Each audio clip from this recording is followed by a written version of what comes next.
ভূমিকম্পের জন্য সবচেয়ে ঝুঁকিপূর্ণ যে কয়েকটি দেশ আছে তার মধ্যে অন্যতম আফগানিস্তান।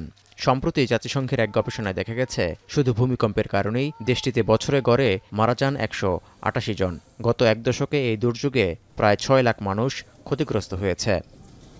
ঝুঁকিতে থাকার বড় কারণ হল কয়েকটি ভূমিকম্পন-প্রবণ ফল্ট লাইনের উপর অবস্থিত আফগানিস্তান, যেখানে মিলিত হয়েছে ভারতীয় ও ইউরেশীয় টেকটনিক প্ল্যাট।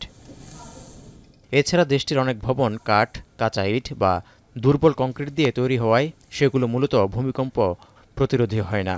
সেই সঙ্গে দেশটির বেশিরভাগ ভূমিকম্পের ঘটনাই ঘটে আফগানিস্তানের পূর্বাঞ্চলে পাহাড়ি এলাকায়। পাহাড় ধসে ঘরবাড়ি চাপা পড়ে এবং রাস্তাঘাট বন্ধসহ নদী প্রবাহও আটকে যায় অনেক সময়।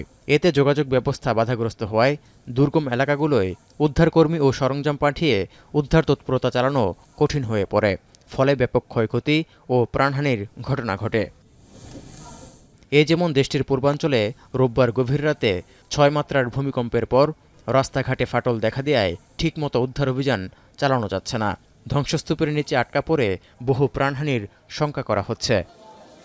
এর আগে ২০২২ সালে ৫.৯ মাত্রার ভূমিকম্পে দেশটির পূর্বাঞ্চলে কমপক্ষে ১,০০০ মানুষের প্রাণ গেছে, আহত হন আরও ৩,০০০। আর তালেবান সরকারের হিসেব অনুযায়ী ২০২৩ সালের ৭ অক্টোবর ৬.৩ মাত্রার ভূমিকম্পে অন্তত ৪,০০০ মানুষ প্রাণ হারিয়েছিল। তবে জাতিসংঘের মৃতের পরিসংখ্যানে বলা হয় প্রায় ১,৫০০ প্রাণ হারিয়েছে। তৌহিদুর রহমান, এখন বিশ্ব। শিয়া বাটার ও ভিটামিন ই সমৃদ্ধ লিলি বিউটি সোপ, তারুণ্যময় উজ্জ্বল ত্বকের জন্য। রিমার্ক